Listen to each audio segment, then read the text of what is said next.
കൊന്നുകളഞ്ഞേക്ക്. നെന്മാറ ഇരട്ടക്കൊലക്കേസിലെ പ്രതി ചെന്താമരയ്ക്ക് വധശിക്ഷ വിധിച്ചിരിക്കുകയാണ്. പാലക്കാട് ജില്ലാ അഡീഷണൽ സെഷൻസ് കോടതിയുടേതാണ് വിധി. വധശിക്ഷയ്ക്ക് പുറമെ 20 ലക്ഷം രൂപ പ്രതി പിഴ ഈടാക്കാനും കോടതി വിധിയിൽ പറയുന്നു. ഭാരതീയ ന്യായ സംഹിത 103(1), 126(1) എന്നീ വകുപ്പുകൾ പ്രകാരമാണ് ചെന്താമരയ്ക്ക് കോടതി വധശിക്ഷയും പിഴയും വിധിച്ചിരിക്കുന്നത്. എന്താണ് ചെന്താമര ചെയ്ത കുറ്റം? നമുക്ക് അതിലേക്കൊന്ന് പോയതിനു ശേഷം വിധിയുടെ വിശദാംശങ്ങളിലേക്ക് വരാം. 2019 ഓഗസ്റ്റ് 30 തൻ്റെ അയൽവാസിയായ സുധാകരന്റെ ഭാര്യ സജിതയെ ചെന്താമര വെട്ടിക്കൊലപ്പെടുത്തുന്നു. ആ സമയത്ത് ചെന്താമര തിരുപ്പൂരിലെ ട്രക്ക് ഡ്രൈവറായിരുന്നു. ചെന്താമര നാട്ടിലേക്ക് വരുമ്പോൾ, അതായത് പാലക്കാട് പോത്തുണ്ടിയാണ് ഇയാളുടെ സ്വദേശം, പോത്തുണ്ടിയിലേക്ക് വരുമ്പോഴൊക്കെ ഭാര്യയുമായി ഇയാൾ സ്ഥിരമായി വഴക്കു കൂടുമായിരുന്നു. ഒരു ദിവസം ഭാര്യ ഇയാളെ ഉപേക്ഷിച്ചു പോയി. ഭാര്യ തന്നെ ഉപേക്ഷിച്ചു പോകാനുള്ള കാരണം അയൽവാസിയായ സുധാകരന്റെ ഭാര്യ സജിതയാണെന്ന് ചെന്താമര വിശ്വസിക്കുകയും അതിന്റെ ഭാഗമായി 2019 ഓഗസ്റ്റ് 30 സജിതയെ അതിക്രൂരമായി വെട്ടിക്കൊലപ്പെടുത്തുകയും ചെയ്തു. ഈ കേസിൽ ചെന്താമര ജീവപര്യന്തം ശിക്ഷ അനുഭവിച്ചു വരികയായിരുന്നു. അതിനിടയിൽ ഇയാൾക്ക് ജാമ്യം ലഭിച്ചു. ജാമ്യം ലഭിച്ച സമയത്ത് അയാൾ വീണ്ടും പോത്തുണ്ടിയിലെത്തി സുധാകരനെയും സുധാകരന്റെ അമ്മ ലക്ഷ്മി അമ്മയെയും അതിക്രൂരമായി വെട്ടിക്കൊലപ്പെടുത്തി. 2025 ജനുവരി 27 ഈ ഇരട്ടക്കൊല. അന്ന് സുധാകരന് 56 വയസ്സ് പ്രായം, സുധാകരന്റെ അമ്മ ലക്ഷ്മി അമ്മയ്ക്ക് 75 വയസ്സ് പ്രായം. സുധാകരൻ ടൗണിലേക്ക് പോകാനായി സ്കൂട്ടർ സ്റ്റാർട്ടാക്കി നിൽക്കുന്ന സമയത്താണ് ചെന്താമര കൊടുവാളുമായി, ഒരു ഇടത് കൈ ആണ് അയാൾ കൊടുവാൾ പിടിച്ചിരുന്നത്, വലത് കൈയിൽ ഒരു വടിയുമായി ഓടി വന്ന് ബൈക്കിൽ നിന്ന് സുധാകരനെ വെട്ടി വീഴ്ത്തുകയായിരുന്നു. സുധാകരന്റെ നിലവിളി കേട്ട് ഓടി വന്ന അമ്മ ലക്ഷ്മി അമ്മയെയും ഇയാൾ അതിക്രൂരമായി മുറ്റത്തിട്ട് വെട്ടിക്കൊന്നു. അതിനുശേഷം ഇയാൾ മുള്ളുവേലി ചാടി ഓടി രക്ഷപ്പെട്ടു. അവിടെ ഒരു മലയിൽ പോയി 2 ദിവസം ഒളിവിൽ കഴിഞ്ഞു. പക്ഷേ വിശന്ന് വലഞ്ഞ ചെന്താമര 2 ദിവസത്തിന് ശേഷം പോത്തുണ്ടിയിലേക്ക് തിരിച്ചു വരുന്നു. ആ സമയത്താണ് നാട്ടുകാർ ഇയാളെ വളഞ്ഞു വെക്കുകയും പോലീസ് പിടികൂടുകയും ചെയ്തത്. അപ്പോൾ ഈ ഇരട്ടക്കൊലക്കേസിലാണ്, അതായത് സുധാകരനെയും അമ്മ ലക്ഷ്മിയമ്മയെയും കൊന്ന ഇരട്ടക്കൊലക്കേസിലാണ് ഇപ്പോൾ ചെന്താമരയ്ക്ക് പാലക്കാട് അഡീഷണൽ ജില്ലാ സെഷൻസ് കോടതി വധശിക്ഷ വിധിച്ചിരിക്കുന്നത്. അതിന് മുൻപ് സുധാകരന്റെ ഭാര്യയായിട്ടുള്ള സജിതയെ കൊലപ്പെടുത്തിയെന്ന് പറഞ്ഞല്ലോ. 2019 ഓഗസ്റ്റ് 30 സജിതയെ കൊലപ്പെടുത്തിയ കേസിൽ ജീവപര്യന്തം അനുഭവിച്ചു വരുകയാണ് ഈ ഒരു കേസ് നടക്കുന്നത്, ഈ ഒരു ഇരട്ടക്കൊലപാതകം നടക്കുന്നത്. അതിന്റെ പശ്ചാത്തലത്തിലാണ് ഇപ്പോൾ കോടതി ഇത്തരമൊരു വിധി പറഞ്ഞത്. നേരത്തെ നമുക്കറിയാം, കഴിഞ്ഞ ദിവസം ചെന്താമരയെ കോടതിയിൽ ഹാജരാക്കിയപ്പോൾ ജഡ്ജിയോട് പറഞ്ഞത്, നിങ്ങൾക്ക് ഇഷ്ടമുള്ളത് എഴുതി വെച്ചോ, ഇഷ്ടമുള്ള ശിക്ഷ വേണമെങ്കിൽ നൽകിക്കോ, എനിക്കൊരു പ്രശ്നവുമില്ല എന്നാണ്. ഇവിടെ ശ്രദ്ധിക്കേണ്ട ഒരു കാര്യം, ഈ ഒരു കേസിൽ കോടതി പ്രധാനമായും 2 കാര്യങ്ങൾ പരിശോധിച്ചു. ഇയാൾക്ക് മാനസികമായ എന്തെങ്കിലും പ്രശ്നമുണ്ടോ? അതിന് ഒരു സൈക്കോളജിസ്റ്റിനെ ചുമതലപ്പെടുത്തി, ഒരു സൈക്യാട്രിസ്റ്റിനെ ചുമതലപ്പെടുത്തി, ഒരു മനോരോഗ വിദഗ്ധനെ, അതേപോലെ മനഃശാസ്ത്രജ്ഞനെയും ഇയാളുടെ മനോനില പരിശോധിക്കാനായി കോടതി നിയോഗിച്ചു. ഈ 2 പേരുടെയും റിപ്പോർട്ട് ഇയാൾക്ക് പ്രതികൂലമായിരുന്നു. ഇയാളുടെ മാനസിക നില സാധാരണമാണ്. ഇയാൾക്ക് ഏതെങ്കിലും തരത്തിലുള്ള ഭ്രാന്തോ വിഭ്രാന്തിയോ മാനസികമായിട്ടുള്ള വൈകല്യങ്ങളോ ഒന്നുമില്ല. അയാൾ വളരെ ഉറച്ച മനസ്സുള്ള ഒരാളാണ്. കൊല്ലുമെന്ന് പറഞ്ഞാൽ കൊല്ലും. അയാൾ സുധാകരന്റെയും അമ്മ ലക്ഷ്മി അമ്മയുടെയും വധത്തിന് ശേഷം പറഞ്ഞത്, ഞാൻ വീണ്ടും ജാമ്യത്തിലിറങ്ങിയാൽ ആ കുടുംബത്തെ മുഴുവൻ കൊല്ലും. മാത്രമല്ല, ഈ ഇരട്ടക്കൊലയ്ക്ക് തൊട്ട് അയൽവാസിയായിട്ടുള്ള പുഷ്പ എന്ന് പറയുന്ന സ്ത്രീ സാക്ഷി പറഞ്ഞു, ആ പുഷ്പയെയും കൊല്ലുമെന്ന് ഇയാൾ പരസ്യമായി ഭീഷണി മുടക്കിയ ആളാണ്. അതുകൊണ്ട് തന്നെ പുഷ്പ അവിടെ നിന്ന് പ്രാണരക്ഷാർത്ഥം ഓടി രക്ഷപ്പെട്ടു, ജീവനും കൊണ്ട് ഓടി രക്ഷപ്പെട്ടു. ഇപ്പോൾ പുഷ്പ അവിടെ താമസിക്കുന്നില്ല, ഇയാളെ പേടിച്ച്. സുധാകരന്റെ മക്കൾക്കാണെങ്കിൽ ഭയം. അതുകൊണ്ട് തന്നെയാണ് കോടതി ഈ സൈക്കോളജിസ്റ്റിനെയും സൈക്കാട്രിസ്റ്റിനെയും വെച്ചുകൊണ്ട് ഇയാളുടെ മനോനിലയിൽ എന്തെങ്കിലും പ്രശ്നമുണ്ടോ എന്ന് പരിശോധിക്കാൻ ഉത്തരവിട്ടത്. പക്ഷേ ആ റിപ്പോർട്ട് പ്രകാരം ഇയാളുടെ മനോനിലയിൽ യാതൊരു തരത്തിൽ തകരാറുമില്ല. അങ്ങനെ മാനസിക അസ്വസ്ഥത ഇല്ലാത്തയാളാണ് ചെന്താമര. അയാളുടെ സ്വഭാവം ഇതാണ്, ഒരു കാര്യം തീരുമാനിച്ചാൽ അത് ചെയ്യും എന്നുള്ള ഒരു കണിശക്കാരനാണ് ചെന്താമര. കൊല്ലുമെന്ന് പറഞ്ഞാൽ കൊല്ലും. അങ്ങനെയാണ് അയാളുടെ മാനസിക നില എന്നാണ് കോടതി കണ്ടെത്തിയിരിക്കുന്നത്. അതുകൊണ്ട് തന്നെ അപകടകരമായിട്ടുള്ള ഒരാളാണ് ചെന്താമര.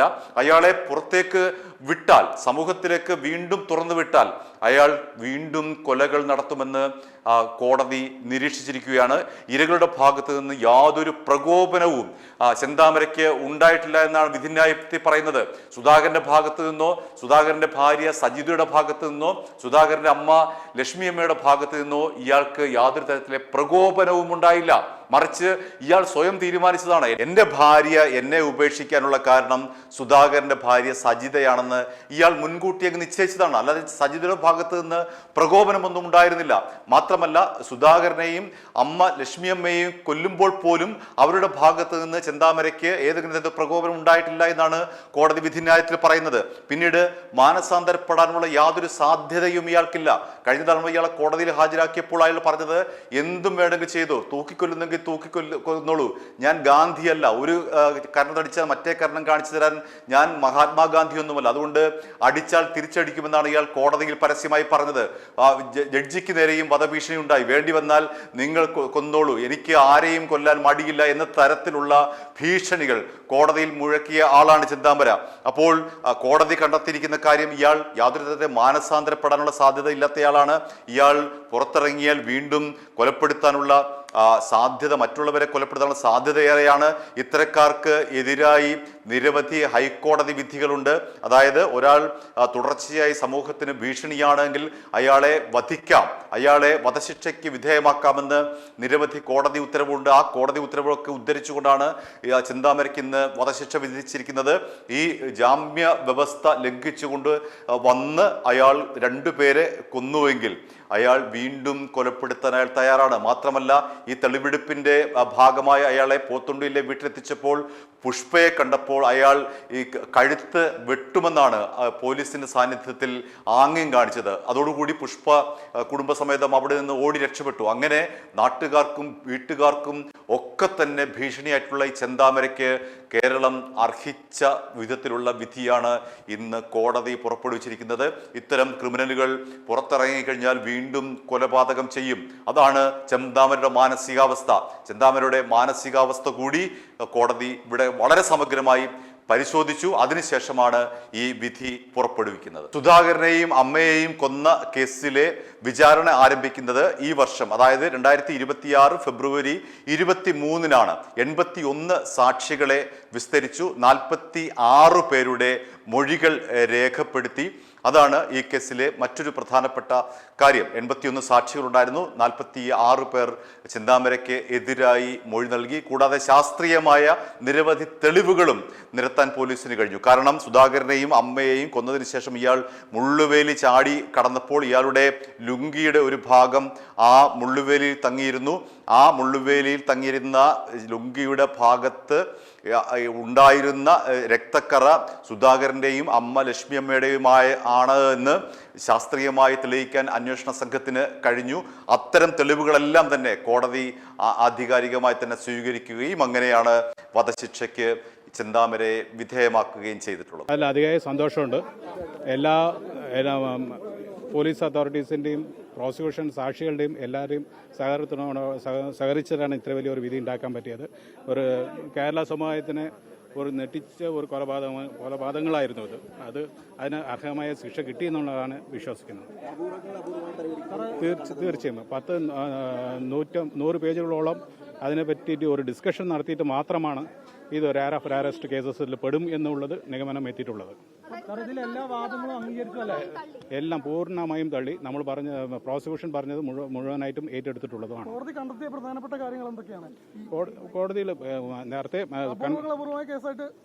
പരിഗണിച്ചു. അതായത് എല്ലാ കാര്യങ്ങളും, അതായത് കുട്ടികളുടെ റീഹാബിലിറ്റേഷനും പ്രതിയുടെ സ്വഭാവ രീതിയും സംഭവങ്ങൾ നടത്തിയ രീതിയും പിന്നെ അയാൾക്ക് ഒരു റീമോഴ്സിനോ റീഹാബിലിറ്റേഷനോ യാതൊരു സ്കോപ്പില്ല എന്നും അതിനുകൂടാതെ അയാൾ കൽപ്പിച്ചുകൂട്ടി ചെയ്തതാണ് എന്നുള്ളതടക്കം കോൾഡ് ബ്ലഡഡ് മർഡർ ആണ് എന്നുള്ള അടക്കം കോടതി കണ്ടെത്തിയിട്ടുണ്ട്.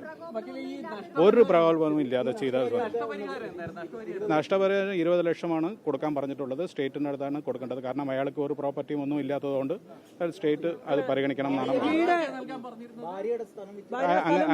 അങ്ങനെ ഒന്നും പറഞ്ഞിട്ടില്ല. DLS ഉണ്ടായിരുന്നു. എന്താ വെച്ചാൽ അയാൾക്ക് ഒരു പെട്ടെന്ന് ഒരു സുമുഹൂർത്തത്തിൽ അയാൾക്ക് റീമോഴ്സിന് റിഗ്രറ്റിന് ഒരു ചാൻസ് ഉണ്ട് എന്ന് പറഞ്ഞപ്പോൾ നമ്മളും ഞെട്ടുന്ന കാര്യങ്ങളാണ്. പക്ഷേ നമ്മളത് കോടതിയെ ബോധ്യപ്പെടുത്തിയിട്ടുണ്ട്.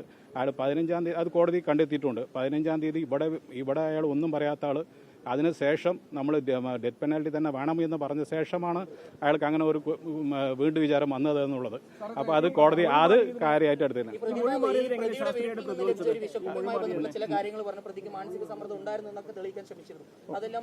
അതെല്ലാം അതിനാണ് കോടതി എൻ്റെ സൈക്കോളജിസ്റ്റിന് ബോർഡിൻ്റെ റിപ്പോർട്ട് തന്നെ ആവശ്യപ്പെട്ടത്.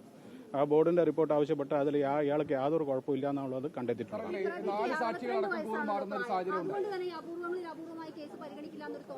ഉണ്ടായിരുന്നു. അല്ല, നമ്മളത് കോടതിയിൽ അത് പറഞ്ഞതുള്ളത് അയാൾ മിഡിൽ ഏജ്ഡ് പേഴ്സണാണ്, ഏബിൾഡ് ബോഡി പേഴ്സണാണ്, അയാൾക്ക് യാതൊരു അസുഖവും ഇല്ല എന്നുള്ളതാണ്. അതും നമ്മൾ കോടതി ബോധ്യപ്പെടുത്തിയിട്ടാണ്. നമ്മൾ സാക്ഷി എങ്ങനെ അല്ല അത് നമുക്ക് അയാളുടെ ഗിരീഷിന്റെ മൊഴിയും ഒരു മാറിയതും ഒരു കള്ളത്തരമാണ്. അയാൾ യഥാർത്ഥ സംഭവം കണ്ടിട്ടുണ്ട് എന്നുള്ള രീതിക്ക് നമുക്ക് വരുത്തിക്കാൻ പറ്റിയിട്ടുണ്ട്. സാക്ഷ്യപരമായിട്ട് തെളിയിക്കില്ല. അയാൾ ക്രോസ് ചെയ്തിട്ട് കിട്ടിയതാണ് കാര്യങ്ങൾ. കാരണം 10:35 ആ സ്ത്രീ മരിച്ചത്, രണ്ടാമത് ലക്ഷ്മി എന്ന സ്ത്രീ മരിച്ചത്. ഇയാൾ പറയുന്നത് 11 മണിക്ക് ഞാൻ കാണുമ്പോൾ 11 മണിക്കാണ് ഞാൻ കാണുമ്പോൾ ബ്ലഡ് ചീറ്റടിക്കണമെന്നാണ് പറയുന്നത്. 10:35 മരിച്ച ഒരാളിനെ 11 മണിക്ക് ഇയാൾ കാണുന്നത് പറഞ്ഞത് അയാൾ കള്ളത്തരമാണ് പറയണത് എന്നുള്ളത് കോടതിക്ക് ബോധ്യം വന്നിട്ടുണ്ട്. അത് അല്ലെങ്കിൽ അവരുടെ ഓട്ടോമാറ്റിക് ഡ്യൂട്ടിയാണ്, അവരുടെ റൈറ്റാണ്. അത് നമുക്ക് തടസ്സം പെടുത്താൻ പറ്റില്ല. അല്ല, അതിനും അവിടെ ഉണ്ടല്ലോ, പ്രോസിക്യൂട്ടർമാരുണ്ട്, കാര്യങ്ങൾ, എല്ലാ തെളിവുകളും പോലീസ് ആൾക്കാർക്ക് നല്ല പോലീസ് ആൾക്കാരുടെ എല്ലാവരെയും നല്ലോണം അപ്രീഷിയേറ്റ് ചെയ്തിട്ടാണ് ഈ വിധി വന്നിരിക്കുന്നത്. അത് പ്രത്യേകിച്ച് എടുത്ത് പറഞ്ഞിട്ടുണ്ട്. ഇൻവെസ്റ്റിഗേഷൻ ഓഫീസർ നന്നായിട്ട് എല്ലാം ഒരുപാട് നല്ല എഫക്റ്റാണ്. മെയിൻ ഒരു ടീമായിട്ടാണ് നടന്നത്. എൻ്റെ ലൈസനായാലും ജിനു ആയാലും ശരി, രമേശ് സാറായാലും ശരി, ബാക്കി എല്ലാ സാക്ഷികളും എല്ലാവരും, എൻ്റെ ജൂനിയറായിട്ടുള്ള അനീഷയും എല്ലാവരും ഒന്നിച്ചേർന്നിട്ട് സാക്ഷികളെ അവരുടെ ഉദ്ദേശം അവരെ പഠിപ്പിക്കലല്ല, അവരെ പേടിയില്ലാതെ കോടതിക്ക് എത്തിക്കലാണ് വലിയ ബുദ്ധിമുട്ടായിരുന്നത്. കാരണം എല്ലാവരും പേടിച്ച് ഞങ്ങൾ വരണോ എന്നാണ് ഒരു ചോദ്യം. അത് പറഞ്ഞ് മനസ്സിലാക്കാനേ ഞങ്ങൾ ഒരുപാട് ബുദ്ധിമുട്ടി. ഈ കൊടുവാളിൽ നിന്ന് DNA ഒക്കെ കണ്ടെത്താൻ കഴിഞ്ഞില്ല 3 പേരുടെ. അപ്പോൾ ശാസ്ത്രീയ തെളിവുകൾ അല്ല, കൊടുവാളിൽ നിന്ന് DNA അല്ല കണ്ടെത്തുന്നത്, കൊടുവാളിൽ നിന്ന് സെല്ലാണ് കണ്ടെത്തുന്നത്.